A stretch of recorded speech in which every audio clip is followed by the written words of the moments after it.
Good evening, good evening. Steve Walls here alongside Darren Smith, live from Paycor Stadium in Cincinnati, Ohio. Darren, the Chiefs fall 27-24 to the Cincinnati Bengals. Jamar Chase back tonight. It seems like what happened last season, man. Lost to the Bengals 2 times in a row. Last time they lost was in the AFC Championship game. What did you see from Patrick Mahomes in this offense tonight? Honestly, look, our people expect us to keep it 100 after win, even after loss. The offense and Patrick seemed tentative at times, especially the first half. I mean, there were open lanes where he didn't normally do the Patrick run or scramble down the field. Yeah. He did a couple of times, obviously, to move the chains, and when it was third down, he did some things. Obviously, got to give him credit for the touchdown that he put his body on the line for to get the Chiefs. I believe that touchdown got them in the lead for a little bit. But it was an offense that was inconsistent. Obviously, the big turnaround was the strip fumble of Travis Kelce that he had the first down. I know he was still trying to advance, and don't have any problem with that. Somehow, some way, the guy got the ball loose from Travis before he was able to touch the ground, and that was, to me, the key turn of the ball game. And just that, talking to Patrick post game, my question to him was, you haven't been able to beat this team, three games in a row, right? Yeah. Like they seem like they have your number. What is it that they do differently? What is it that because he talked about, facing great teams. He's faced great teams before, but he's gotten wins against great teams. So is there anything that they've done differently? And he said, no. I mean, sometimes, they do some different things as far as the looks that they give them. But this defense, he's talking about how great this defense is, and just how they look as far as pre-snap, some of the things that they do there. But what did you see from them? Talking about the defense, right? Their defense. Bengals defense. Bengals defense. I mean, they just seem to have the team. Well, they couldn't seem to stop the running game, and again, for whatever reason, Kansas City always seems to go against what's working for them, especially when it's on the ground. And so, I think they came back to bite them late in the ballgame. I know we were traveling down to the press room where, when the Chiefs, from what I was told, it was, I think, a 3rd and 8 or it was close to 3rd and 8 where they could have kept running the football to advance. But, but sometimes, running the football is just anti-Andy Reid. And so I don't really think they did anything defensively that was giving Kansas City problems. I mean, look, it was a lot of inconsistency, I will say, with the Chiefs offense, and especially with some of the players. Look, Marquez Valdez and Scanlon did have a couple of big catches, but also had some key drops, and that was just the timing of this stuff wasn't really good. Obviously, Juju went down a little early before coming back to the ball game where we thought he was going to be out with a concussion. But overall, I mean, they got to Patrick twice. He was only sacked twice, which is saying, not saying a whole lot, but it is saying because they did get some hits and they did get pressure on Patrick. But just again, man, just going back to the offense, just the inconsistency on what they were doing, and it just wasn't a good deal, man. And I talked to Jerick McKinnon, Chiefs running back, post game, and asked him, both Coach Andy Reid and Patrick Mahomes talked about the slow start. Why are they starting so slow? And Jerick kind of summed it up, and he said, we've kind of been relying on the comeback. We've kind of been relying on being this second half team, but it's time for that to change.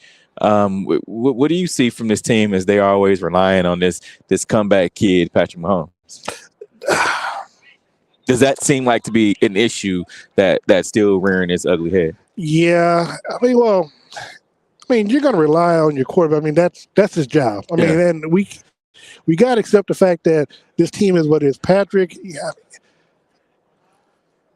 I want to say that they put themselves in situations that they don't have to, and at times they do. That was one of the things we talked about pregame was, if Patrick takes certain chances that he doesn't have to take, and it turns into a turnover. Again, for the most part, I think Patrick played essentially a perfect game, obviously without having any turnovers. I think the one turnover obviously came from Kelce, but it was just too inconsistent. I mean, it's sometimes the team just has your number, and we were talking about it going to the elevator. I just think that at the moment, it seems like the Cincinnati Bengals is the Chiefs version of the Buffalo Bills, and that's something.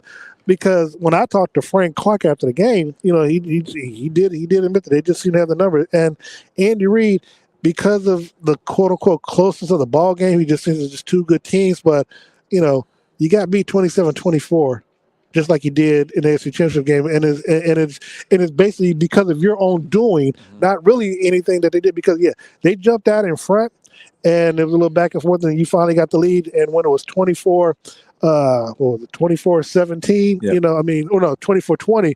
You should have got that touchdown. Instead of you being 11 up, you find yourself down down by 3 because of the turnover, and then you find yourself trying. I mean, you never could get out of that hole. And there were some things that I know they wish they could get back, especially the one time in the red zone where they sent Patrick Mahomes out in motion and had Jet McKinnon in a Wildcat.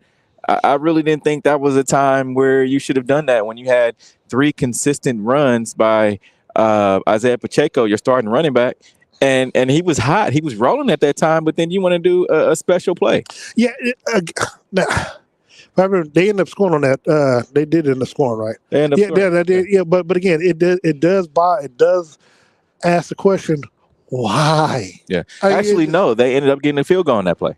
On that drive. Once again, they kicked the field goal, and then we'll have to have. I mean, it's again. I don't know why, because one, you're not fooling anyone sending Patrick out wide. He's not going to catch a pass. I mean, and you're not going to throw a pass to him. So it's like that. To me, that was a wasted down. That was unnecessary. Again, you do things that you do to shoot yourself in the foot to stall the offense, and then again, because it's the thing where you always want to be seen as the smartest person in the room, and sometimes just the simplest thing is all it takes.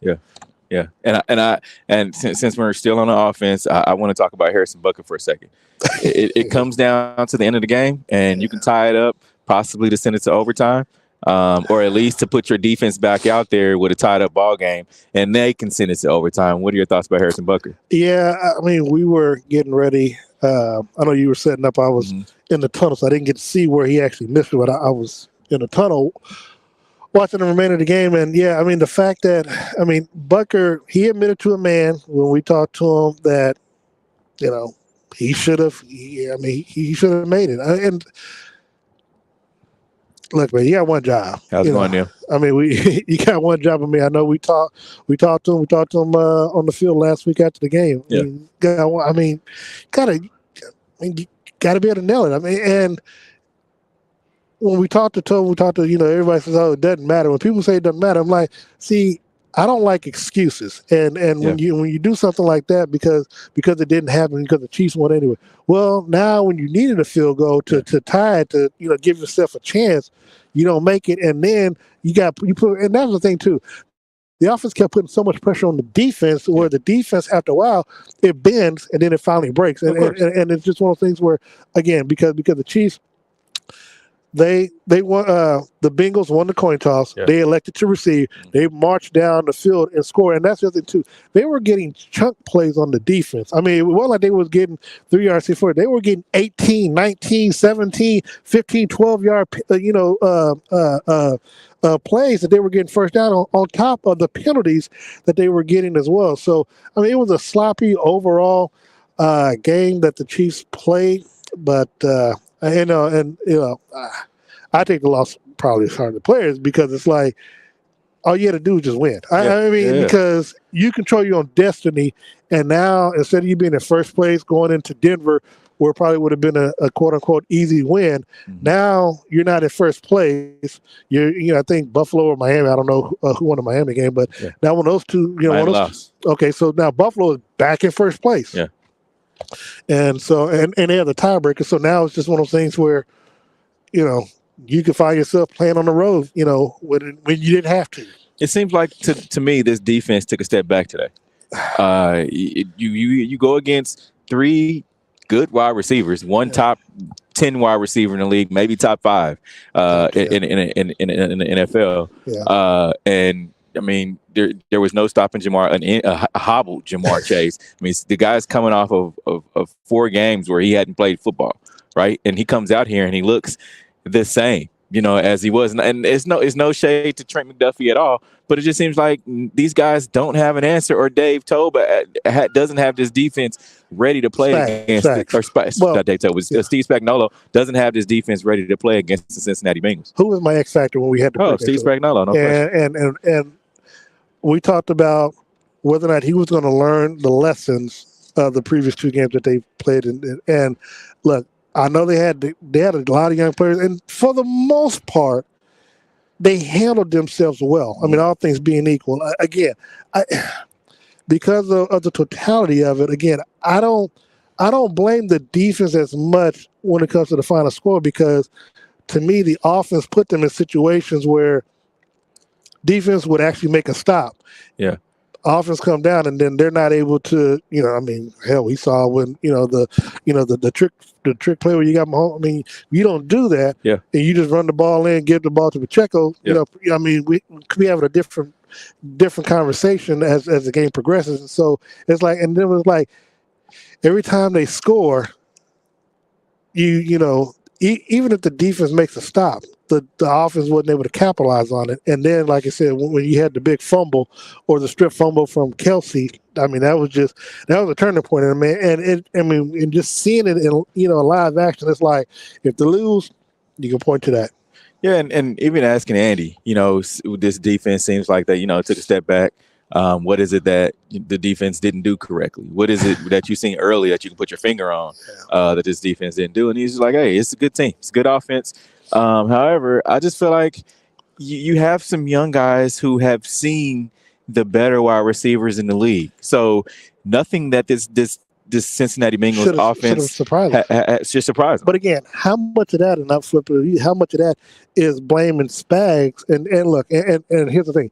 We want to give Eric Bieniemy the shade when the team loses an offense doesn't play well. Everybody wants to blame Bieniemy, but when they win, everybody wants to credit Andy Reid. Well, they need to also give that same energy to Andy Reid on the defense side of football, because he's still the head coach, so he's still the overall. And so, Spags and I don't know what they saw on film. I mean, and look, and talking to history, there was a lot of chippiness as well. Yeah. To start the game, where penalties were penalty flags were being thrown out there. So I mean, there's a lot of blame to go around, and it's one thing to say stuff to the media just to, possibly get in and get out the press room, but this is the turnover. I mean, like you said, this is one of those games where you're missing tackles. I mean, you're missing assignments.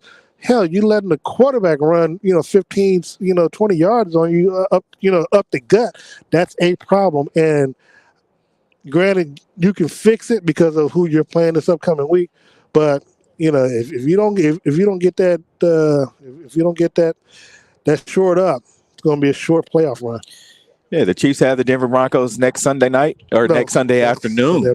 Next Sunday afternoon, flex game. They flexed him out of prime time. Which, going up against Russell Wilson next week. We'll be tomorrow night. We'll be down at Soiree Steak and Oyster House. Join myself, Darren Smith, also Uncle Sean Tyler, and DJ Q. We'll be down there live talking all Chiefs football, 6:30 to 7:30 p.m. That's Soiree Steak and Oyster House, 18th and Vine. Darren, any final thoughts? I mean, Chiefs got to get their act together, man. Just sometimes simple is good. Okay. Simple is good. Simple is good, man. Simple is good. The Chiefs fall to the Cincinnati Bengals 27-24. For Steve Walls, Darren Smith, live from Paycor Stadium inside of Cincinnati. We are out of here.